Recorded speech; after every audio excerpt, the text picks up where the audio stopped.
ఈ రాష్ట్రంలో నిరుద్యోగ సమస్య మొన్న 6 నెలల నుంచి లేదు, ఇది గత 10 సంవత్సరాల నుంచి ఉన్నది. ప్రభుత్వంలో మాత్రం 2 లక్షల ఉద్యోగాలు మాత్రం ప్రభుత్వ ఉద్యోగాలు ఉన్నాయి. కాబట్టి ఈ రాష్ట్రంలో కాంగ్రెస్ అధికారంలోకి వచ్చినాక గౌరవ ముఖ్యమంత్రి రేవంత్ రెడ్డి గారి నాయకత్వంలో 30,000 ఉద్యోగాలు ఇప్పటికే ఇవ్వడం జరిగింది. ఇంకా 1,70,000 ఉద్యోగాలు ఉన్నాయి. దానికి కూడా జాబ్ క్యాలెండర్ రిలీజ్ చేసిండ్రు. మరి డిఎస్సికి సంబంధించింది ఏదైతున్నదో డిఎస్సి వేయలేరు అని చెప్పేసి పిల్లలంతా ఆ రోజు అడిగినరు. మరి ఈరోజు వేసిన తర్వాత ప్రతిపక్షాలకు సంబంధించిన వారి దానిలోపట పడి వారు ఈ విధంగా మాట్లాడడం సబబు కాదు. నేను డిఎస్సి వాళ్ళకు సూచిస్తున్నా, 2 రాయండి, గ్రూప్ 4 రాయండి, డిఎస్సి కూడా రాయండి. డిఎస్సికి మీకు 5,000 ఉద్యోగాలకు బదులు మొత్తం మెగా జాబ్ మేళా ఉద్యోగాలు వేసిండ్రు. మరి దాన్ని మీరు వ్యతిరేకించకండి, తప్పకుండా మీరు డిఎస్సిని అటెండ్ చేయండి.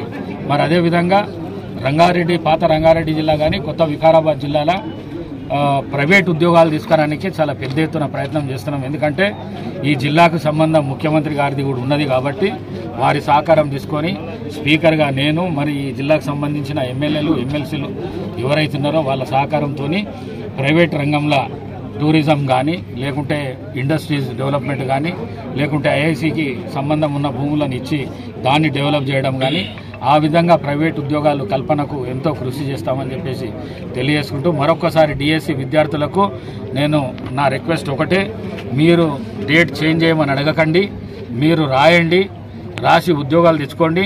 ఇది ఒకటే డిఎస్సి కాదు, మళ్ళా కాంగ్రెస్ అధికారంలో 5 ఏళ్ళు ఉంటుంది. కాబట్టి మళ్ళా టీచర్ల ఖాళీలు వచ్చినప్పుడల్లా డిఎస్సి వేయబడుతుంది. కాబట్టి తప్పకుండా ప్రతిపక్షాల దిక్కు పోకుండా 10 సంవత్సరాలు మిమ్మల్ని అన్యాయం చేసిన దగ్గర మాట విని ఇవాళ అధికారంలో ఉన్న బీజేపీ మాట కానీ, అధికారంలో లేని పార్టీలు ప్రాంతీయ పార్టీల మాటలు విని మీరు ఎక్కడ కూడా, నేను ఒక్కటే చెప్తున్నా, అన్ఎంప్లాయ్మెంట్కు మరొక్కసారి రేవంత్ రెడ్డి గారి నాయకత్వంలో ప్రైవేట్ ఉద్యోగాలు కానీ ప్రభుత్వ ఉద్యోగాలు కానీ పెద్ద ఎత్తున మీకు 15 లక్షల నుంచి 20 లక్షల ఉద్యోగాలు ఈ ఏడాది కానీ 2 ఏడాదిల లోపల ఇచ్చే కార్యక్రమాన్ని డిజైన్ చేస్తున్నాడు రాష్ట్ర ముఖ్యమంత్రి. తప్పకుండా ఆ విధంగా ఉద్యోగాలు వస్తాయని చెప్పేసి మీ అందరికీ భరోసా యాజ్ ఏ స్పీకర్గా నేను మీకు ఇస్తున్నా అని చెప్పేసి తెలియజేసుకుంటూ సెలవు.